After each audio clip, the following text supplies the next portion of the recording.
Assalamualaikum warahmatullahi wabarakatuh, anak-anak.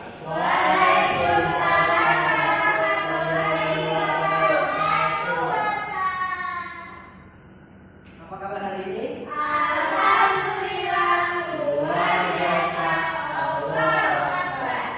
Masya Allah, anak-anak Bapak ini sangat semangat ya untuk mengikuti pelajaran hari ini. Ada siswa yang tidak hadir? Ada. Siapa? Susmita. Susmita, kenapa Susmita? Sakit. Sakit ya. Ya, semoga cepat sembuh ya untuk teman kalian Susmita itu. Nakurnya tadi pagi sudah sarapan. Alhamdulillah, sudah. Nah, sebelum kita mengikuti pelajaran pagi-pagi itu anak-anak sekalian harus sarapan ya supaya kita bisa fokus kalau perlu kita kenyang. Pak, nakurnya yang ditanya. Anak-anak yang lain apakah sudah? Belum, Pak. Sudah ya. Sudah. Nadia? Belum, Pak. Kenapa belum? Ada yang Ya lain kali, lain kali sarapan dulu ya sebelum berangkat sekolah. Baiklah, sebelum kita mulai pelajaran hari ini, silakan kedua kelas itu memimpin doa. Silakan. Kedua kelas. Baiklah, sebelum mulai pelajaran kita pada hari ini, saya berdoa. Amin. Amin. Baik, terima kasih ketua kelas telah memimpin doa. Baik anak-anak, minggu lalu kita telah belajar materi tentang teks cerpen. Nah, sekarang pada hari ini kita akan belajar teks diskusi. Tapi sebelum kita masuk pelajaran, sepertinya kali ini masih pagi-pagi ya, harus lebih semangat lagi. Bapak ada satu ice breaking dulu. Silakan anak-anak untuk berdiri. Ya. Tahu ice breaking palu-palu? tidak. Tidak tahu. Jadi ada namanya ice breaking palu-palu. Jadi begini ya, nadanya ada satu palu, ada satu palu jadi dua. Nah, dua tangan kiri, ketiga tangan kaki kanan, yang keempat semuanya dan menjadi siap ya. Mulai ya. Siap. Oke, 1, 2, 3. Ada satu palu. Ada satu palu jadi dua. Ada dua Palu. Ada dua palu jadi tiga. Ada tiga palu. Ada tiga palu jadi empat. Ada empat palu. Ada empat palu jadi sembilan.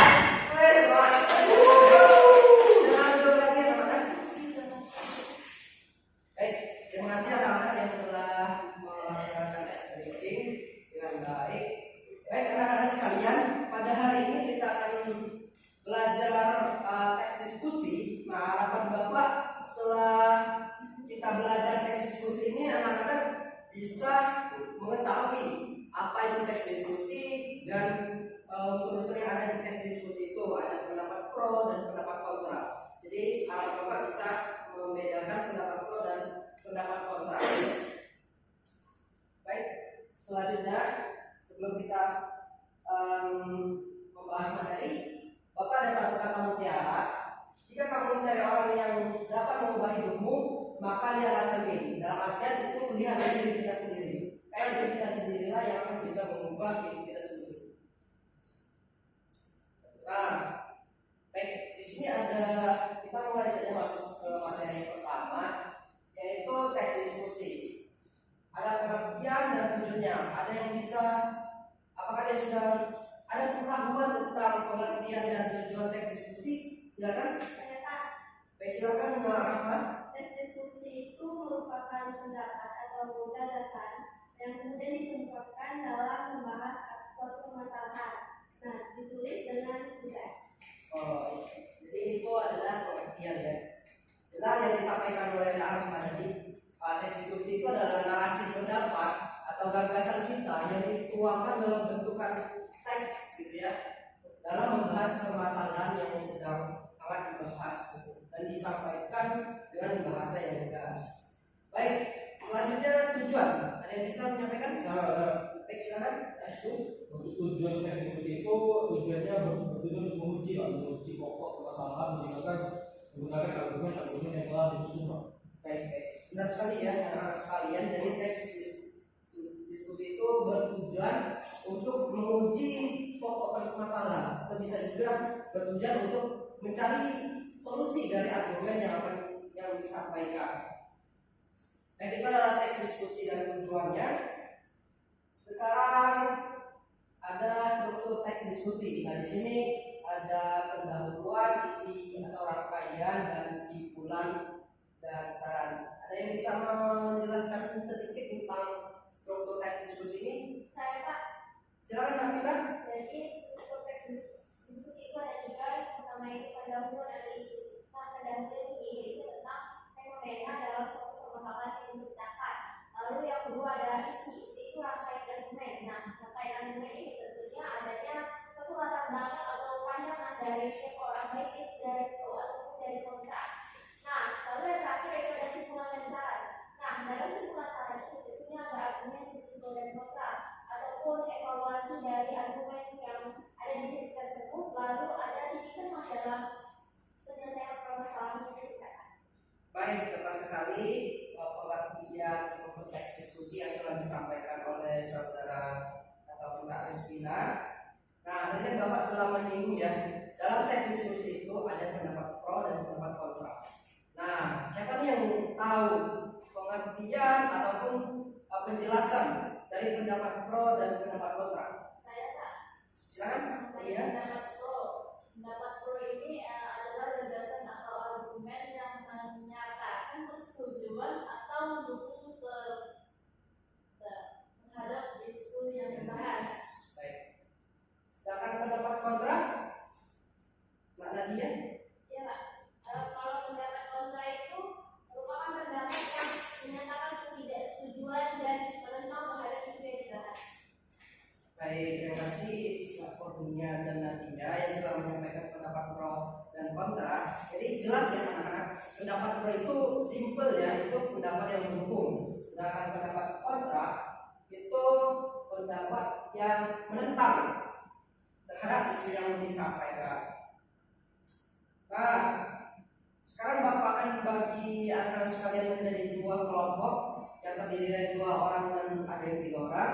Bapak akan memberikan teks diskusi. Nah, silakan anak-anak sekalian mendiskusikan strukturnya, yaitu tentang mencari pendapat pro dan pendapat kontra yang ada di teks diskusi.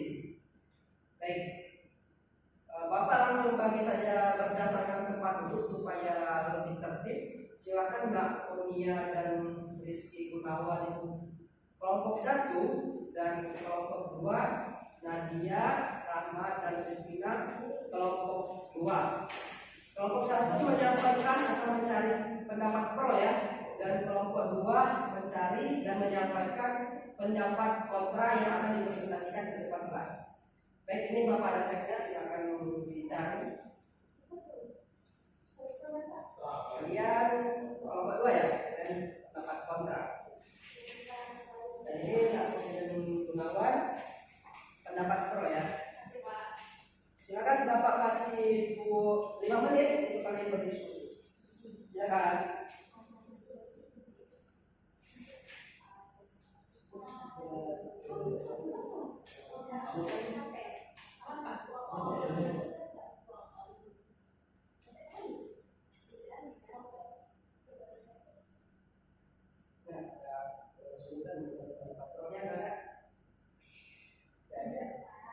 Jadi silakan membaca ya. Ini pokoknya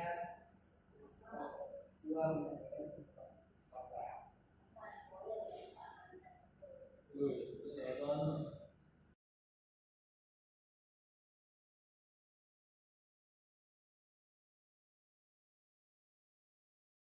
Baik, waktu telah 5 menit yang berlalu.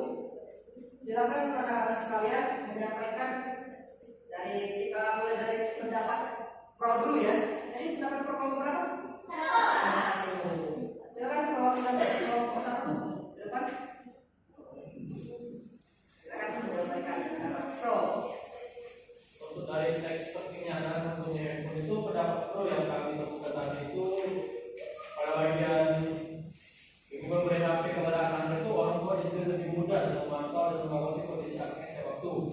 Dan dengan adanya HP atau smartphone membuat anak jadi lebih mudah dalam mengakses informasi-informasi yang mereka butuhkan dalam menunjang proses pembelajaran di sekolah. Itu Pak yang kami buat. Baik, terima sekali telah pendapat pro ya. Tepuk tangan dulu untuk kelompok 1. Baik, kita beralih selanjutnya kelompok 2, yaitu tentang pendapat kontra. Silakan maju untuk perwakilan kelompok 2.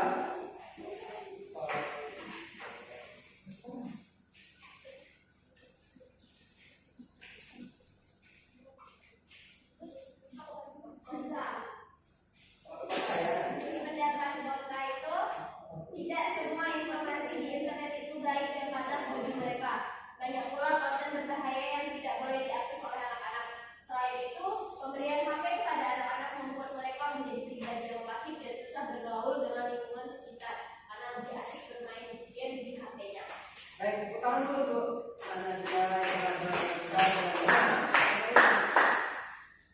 Baik, anak-anak sekalian, Bapak telah memberikan teks pentingnya anak-anak itu mempunyai handphone. Nah, tadi telah menyampaikan pendapat pro. Nah, pendapat pro itu katanya penting gitu ya, untuk bisa mengakses informasi yang mereka butuhkan. Sedangkan pendapat kontra itu menyampaikan di handphone itu banyak konten-konten yang berbahaya. Tidak semua website ataupun informasi yang boleh diakses oleh anak-anak. Jadi itulah pendapat pro dan kontra. Baik, tadi Bapak telah menjelaskan pendapat pro dan kontra. Apakah ada pertanyaan untuk materi ini? Silakan anak-anak, apakah ada pertanyaan? Apa ada yang materi kurang jelas atau materinya kurang, itu bisa dipertanyakan kepada Bapak. Tidak ada ya? Baik, Bapak minta satu perwakilan kalian untuk membacakan kesimpulan materi pada hari ini. Silakan, Aris Gunawan. Oke, kesimpulan dari materi kita pada hari ini Pak tentang teks eksekusi. Teks eksekusi itu memiliki beberapa struktur. Yang pertama itu ada isi atau serangkaian dari kemudian yang membuat suatu pihak, ada pendahuluan tentang isi perubahan dan kesimpulan akhir dari permasalahan dari argumen kita bahas tadi. Untuk pihak dalam diskusi itu ada pihak pro dan kontra. Dan teks eksekusi itu bertujuan untuk menguji suatu pokok permasalahan menggunakan argumen-argumen yang tadi usul Pak. Dan tes eksekusi itu ada tes narasi kepala pendapat yang ini digunakan dalam untuk membahas suatu permasalahan. Benar sekali, tepuk tangan dulu ke teman kalian telah menyampaikan kesimpulan ini. Baik, anak-anak, di akhir pelajaran ini Bapak memberi kalian tugas yang ini adalah tugas individu kalian di rumah. Silakan kalian baca teks diskusi ini dan seperti tadi cari pendapat pro dan pendapat kontra. Nah, ini akan kita bahas lagi pada pertemuan selanjutnya untuk kita bisa diaplikasikan dalam debat dan kita akan melangsungkan debat sesama teman kalian. Itulah. Baik, ini dia tugasnya di video ya. Nanti kasih tahu ya. Baik, terima kasih anak-anak yang telah mengikuti pelajaran hari ini dengan baik, dengan fokus dan tertib tentunya. Bapak ucapkan terima kasih. Mohon maaf jika Bapak ada kesalahan kata.